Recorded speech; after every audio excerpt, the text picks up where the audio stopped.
بسم اللہ الرحمن الرحیم۔ Unit 1 problem solving, section 1 problem solving steps. اس ویڈیو میں ہم پرابلم سالونگ سٹیپس یعنی مسئلہ حل کرنے کے اقدامات میں سے تیسرے مرحلے پلاننگ یا سلوشن کی تفصیل جانیں گے انشاءاللہ۔ تو سب سے پہلے یہ جانتے ہیں کہ پلاننگ کیا ہوتی ہے۔ Planning is the process of thinking about the activities required to achieve a desired goal۔ کسی مقصد کو حاصل کرنے کے لیے کی جانے والی سرگرمیوں کے بارے میں سوچنا منصوبہ بندی کہلاتا ہے۔ مثال کے طور پر آپ امتحان میں 90% نمبر لینا چاہتے ہیں، یہ آپ کا گول یا مقصد ہے۔ اب آپ سوچتے ہیں کہ اس مقصد کو حاصل کرنے کے لیے آپ کو کیا کیا ایکٹیویٹیز یا سرگرمیاں کرنی ہوں گی، یہی آپ کی پلاننگ یا منصوبہ بندی ہے۔ کسی مسئلے کا تجزیہ کرنے کے بعد ہم ایک پلان یا منصوبہ تیار کرتے ہیں جس میں ہم یہ سوچتے ہیں کہ مسئلے کو حل کرنے کے لیے کون کون سی سرگرمیاں یا ایکٹیویٹیز کرنی ہوں گی۔ اس مرحلے میں مسئلے کے حل کے لیے صحیح حکمت عملی کا انتخاب کیا جاتا ہے۔ حکمت عملی میں سے کچھ یہ ہیں: divide and conquer, guess, check and improve, act it out, prototype اور draw a model. Divide and conquer, اس حکمت عملی میں ایک بڑے اور پیچیدہ مسئلے کو چھوٹے چھوٹے حصوں میں بانٹ کر الگ الگ حل کیا جاتا ہے، پھر ان الگ الگ اور چھوٹے سولوشنز کو جوڑ کر مکمل سولوشن بنا لیا جاتا ہے۔ اس طرح ایک بڑا اور پیچیدہ مسئلہ آسانی سے حل ہو جاتا ہے۔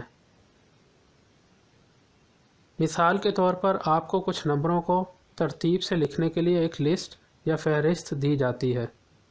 آپ اس بڑی لسٹ کے حصے کر کے چھوٹی چھوٹی لسٹیں بنا لیتے ہیں، پھر ہر لسٹ کو ترتیب دے لیتے ہیں اور پھر ان سارٹیڈ یعنی ترتیب شدہ لسٹوں کو جوڑ کر دوبارہ سے بڑی لسٹ بنا لیتے ہیں۔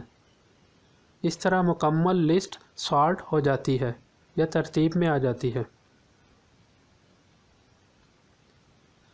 گیس، چیک اینڈ امپروو، یعنی اندازہ لگائیں، چیک کریں اور پھر حل کو مزید بہتر بنائیں۔ اس حکمت عملی میں ڈیزائنر کسی مسئلے کے حل کا اندازہ لگاتا ہے اور پھر حل کی درستگی کو چیک کرتا ہے۔ اگر حل توقعات کے مطابق نہیں ہے تو پھر وہ حل کو بہتر بناتا ہے۔ یہ ایک آئٹریٹو پروسیس ہے، یعنی یہ عمل بار بار دہرا کر حل کو مزید بہتر بنایا جاتا ہے۔ اس طریقے کو ہٹ اینڈ ٹرائل بھی کہتے ہیں۔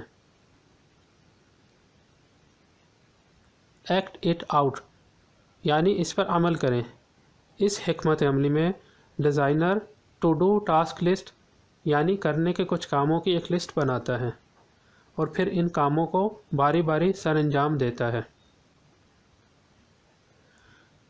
پروٹوٹائپ یا نمونہ بنانا، اس ٹیکنیک میں مسئلے کے حل کا ماڈل یا نمونہ بنایا جاتا ہے جسے پروٹوٹائپ کہتے ہیں۔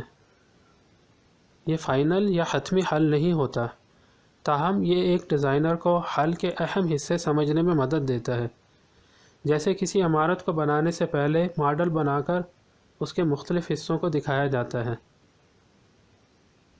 مسئلے کے حل کے لیے حکمت عملی کا انتخاب مسئلے کی نوعیت پر منحصر ہے۔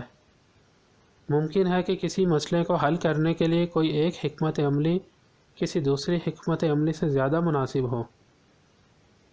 اس ویڈیو میں ہم نے جانا کہ کسی مسئلے کا تجزیہ کرنے کے بعد اس کا ایک پلان یا منصوبہ بنایا جاتا ہے جس کے لیے ان میں سے کسی ایک حکمت عملی کا انتخاب کیا جاتا ہے۔ Divide and conquer, guess, check and improve, act it out, prototype اور ڈرا اے ماڈل۔ اس کے ساتھ ہی اللہ کے فضل سے ہمارا یہ ویڈیو اپنے اختتام کو پہنچتا ہے۔